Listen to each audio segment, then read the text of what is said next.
దీనికి కారణాలు అనేకం. మొదటిది మన సమాజంలో ఐక్యత లేకపోవడం, కులాలు, సాంస్కృతిక ప్రాంతీయ విభేదాలు ఉండటం, పిరికితనాన్ని మంచితనం అనుకోవటం, చేతగానితనానికి సహనం అని పెట్టుకోవడం భారతదేశ సంస్కృతిలో మూల లక్షణాలు అయిపోయినాయి. When anyone says from Kashmir to Kanyakumari, whoever are abusing Sanatana Dharma, they're getting away with it.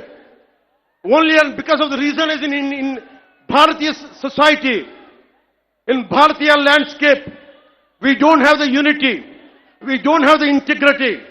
As we are divided by caste, we are divided by region, we are divided by linguistic abilities. And that's what the reason is. Now the time has come. Let us all come together. దేశం మొత్తం శ్రీరాముడిని పూజిస్తుంది. కానీ శ్రీరాముడిని పాదరక్షలతో కొట్టి ఊరేగింప తీసుకెళ్తే చూస్తూ ఊరుకుంటాం.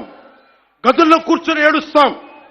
రాముడి విగ్రహం తల నరికేస్తే రామతీర్థంలో లోపల తిట్టుకుంటాం. ఎందుకంటే ఎవరైనా వింటే కూడా మన మతాన్మోదులు అనుకుంటారనే భయం.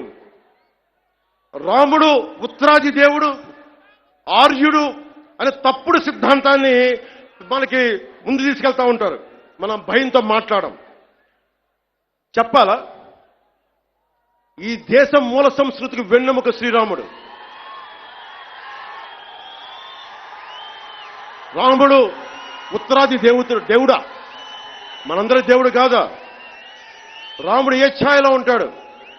నల్లని మేఘ ఛాయలో ఉంటాడు. కృష్ణుడు నల్లని మేఘ ఛాయలో ఉంటాడు. కాళికాదేవి నల్లని ఛాయలో ఉంటుంది. సనాతన ధర్మానికి రంగు వివక్ష లేదు. ఇది కొత్తగా తీసుకొచ్చిన మెకాలే రంగులు ఇవన్నీ. మీకు సూడో సెక్యులర్ వాదులకు చెప్తున్నాం, don't rub your ideology on to us. We are beyond race and creed.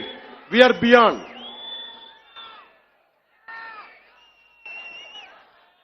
இங்க நிறைய தமிழ் பேருக்கு இருக்காங்களா? தமிழ்ல சொல்றேன். தமிழ்நாடு ஒரு நாயக்கர் சொல்றாங்க,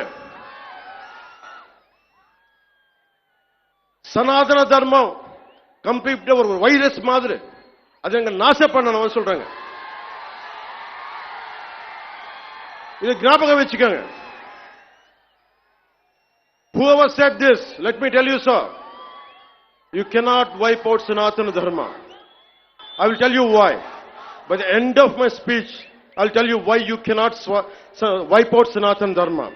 If anyone tries to wipe out Sanatana Dharma, let me tell you, from the feet of Lord Balaji, you will be wiped out.